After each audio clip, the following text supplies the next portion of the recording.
the story, the backstory is, I'm not completely convinced of the backstory, but anyway, the story is that Musa alayhi salam made a statement about how knowledgeable he is on the earth, like he's perhaps the most knowledgeable human being on the earth, and Allah said there's someone who knows more than you, and you need to go learn from him. And he will meet him where the two oceans meet. So he gets determined to learn now, and grabs this assistant, and they go out to sea to find this person that Allah has instructed him to meet. Okay? Yeah. Say that again? Yeah, it's Hawaii.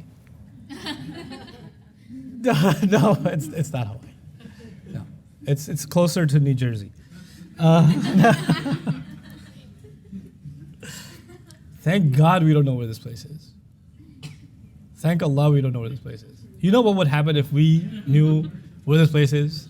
There'd be a bunch of Pakistani aunties out there looking for Khidr. And then just, punk over my child or something. Thank Allah that we don't know where this place is. Okay?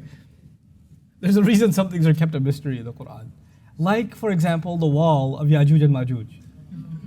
For God's sake, it's not the wall of China. Can you just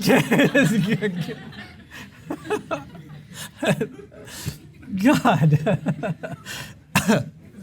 We don't know, and that's okay. It's okay. And by the way, I should remind you of something that perhaps this wasn't your year when I started Surah Al-Kahf, so I should remind you of this. The first story in this surah is the people of the cave. And the great crime committed with that story is that people asked irrelevant questions. How long did they stay? How many were they? Who cares? That's not the point. You should learn to say, Allahu Rabbi, Qur Rabbi a'lamu bi'iddatihim. Allahu a'lamu bima labithu. Allah knows better, Allah knows better, Allah knows better. He hammered that in the first story. And then he tested you and me with 3 more stories in this surah. In all of them, you have to ask, wait, when did this happen? Who, what, where, what location? What year? Who's this young man? You're going to ask questions about Dhul Qarnayn. Same kinds of questions. You're going to ask questions about Musa and Khidr. Even the 2 gardeners. Where are these gardens? Who are they? Are they at the time of the Prophet or before? Like Allah first taught you, here's how I want you to learn stories. Learn to not ask too many questions. By the way, in this story, the teacher is going to say what? Don't be asking too many questions. And I'm not going to tell you the whole story. حَتَّى أُحْدِثَ لَكَ مِنْهُ ذِكْرًا, until I mention a little bit to you. Think about the little bit I tell you, don't worry about anything else. It's actually Allah's way of telling the story. It's not just the story itself. Right? Which is why the outside, this is the background, this is where they went. Did they go by land or sea? Irrelevant. Yeah.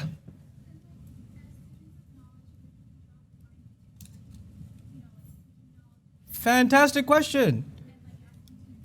Excellent question. How do we draw the line between seeking knowledge, because that's what we're trying to do, and asking too many questions? You can ask as many questions as you want. Learn to ask the right questions, and you can ask as many questions as you want. The thing is not you don't have the right to ask questions. The thing is, what is the thought process that leads you to your question? You're learning the story of Yusuf. Hey, what's the minister's wife's name? I mean, that scandalous lady, what's her name? Well, so your question didn't arise from something Allah made you curious about. What Allah emphasizes, you ask about. What Allah de-emphasizes, you learn to de-emphasize. You see? Ratib al-Nabulsi, the way he taught this to me, even though I've taught this in the beginning of Surah Al-Kahf, I'll repeat it for you guys, because it's important for you guys. There's the saying in Arabic, I don't know if you guys learned it, خُذْ مَا طَفَّلَكَ. Did you learn that one? Okay, take what's in front of you. Just take what's in front of you. If you trust your teacher, then you'll focus on what he's giving you, not what he's not giving you. What happens is, Ustad Adam is teaching you one day, a long time ago, about what's a mudaf and what's a mudaf ilayh. But are there some cases, I know you're teaching me this right now, but are there exceptions that you haven't told us about that perhaps clearly in your experience it isn't the time to discuss, but I feel that you really should because I have curiosities beyond what you're telling me.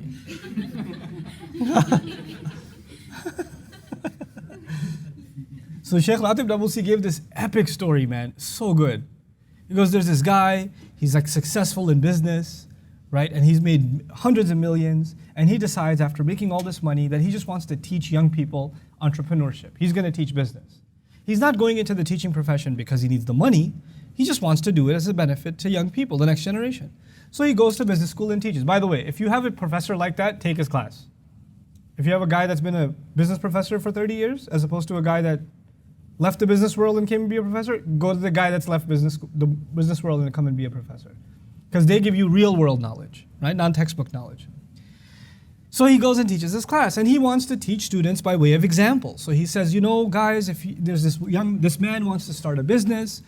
First, he did a lot of research into his product and the location where he wants to open his retail establishment. He did a lot of research about pricing and rent versus buying. He looked at the tax strategy. He looked at the location. He looked at the kind of advertising and branding and the colors that he should be looking at. He looked at inventory and income versus expenses. How much should he spending in the first quarter, the second quarter? What were his projections for the first year? He makes this whole story up about this guy who's starting his business. And he put it in the form of a story. Why? Because then students can remember it easier. If you make a list of things, right, then it's harder to remember. If you put it in a story, like the words Arab said are feminine, it's just easier to remember, right? So he makes this amazing story and he tells it in class and everybody's like taking notes, and one student raises his hand and says, so what color shirt does he wear every day? And the professor's just looking at him like, did you really just ask me this? And another student raises his hand. Yeah, I was less curious about the shirt, but his socks really concerned me. What kind of socks does he wear? And the professor is baffled. And he goes home and he's so upset. And his wife asks him, what happened? And he says, you know that story I wrote? She goes, yeah, how'd it go? Well, I did a great job, but here are the questions that came forward. Can you believe what they were arguing about? How idiotic can they get? And Sheikh Ratib tells this story, and then he says, now read, سيقولون ثلاثة رابعهم كلبهم ويقولون خمسة سادسهم كلبهم رجما بالغيب ويقولون سبعة وثامنهم كلبهم قل ربي أعلم. And I was like, oh, Allah is so offended by the stupidity of this argument that He records the whole thing. Can you believe what they're arguing about? What I just told you and what you're discussing? That's what I mean by asking the right questions. Allah wants you to think about certain things, but we want to think about all the things He doesn't want us to think about. What are the other brothers' names in the story of Yusuf? You know? Why? Why? Allah didn't tell you. What about his mom? I didn't read anything about his mom. I want to know about his mom. Yes, I'm sure you want to know about his mom. But Allah wants you to think about his dad. Can you just pay attention and just worry about the dad? If you want to worry about the mom, read the story of Musa. You can worry about the mom. And then what about his dad?